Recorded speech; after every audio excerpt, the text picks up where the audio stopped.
y'all don't really want it like that. Yeah. Here comes the, no, here comes the, oh, here comes the, y'all don't really want it like that. Yeah. Here comes the, no, here comes the, oh, here comes the, y'all don't really want it like that. I said so, I keep it. Chronic traumatic encephalopathy, or CTE, was first described in 1928 by Dr. Harrison Martland, who referred to it as punch-drunk syndrome in boxers. The disease was first recognized as CTE in 2002 by Dr. Bennett Amalu. However, it gained massive societal recognition after the release of Concussion in 2015. CTE is a neurodegenerative disease that is found usually in high-impact sport athletes. It is caused by repeated brain trauma after long-term exposure to regular or severe head impacts, and risk is higher in those who have been experiencing head impacts before the age of 12. CTE has been seen in professional athletes like Aaron Hernandez, Frank Gifford, and Ken Stabler.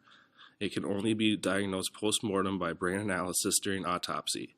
However, there are many common symptoms that characterize the disease.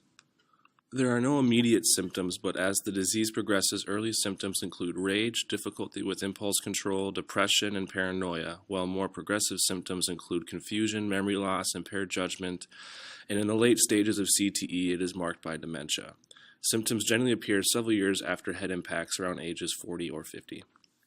What is known currently is that protein tau stabilizes microtubules primarily in the central nervous system neurons.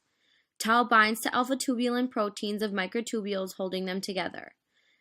This binding consists of hydrogen bonds between lysine residues numbered 225, 240, 257, 311, and 383 on the tau protein, and side chains of lysine residues 336 and 338 on the alpha-tubulin. These hydrogen bonds occur at the amine on the lysine residue.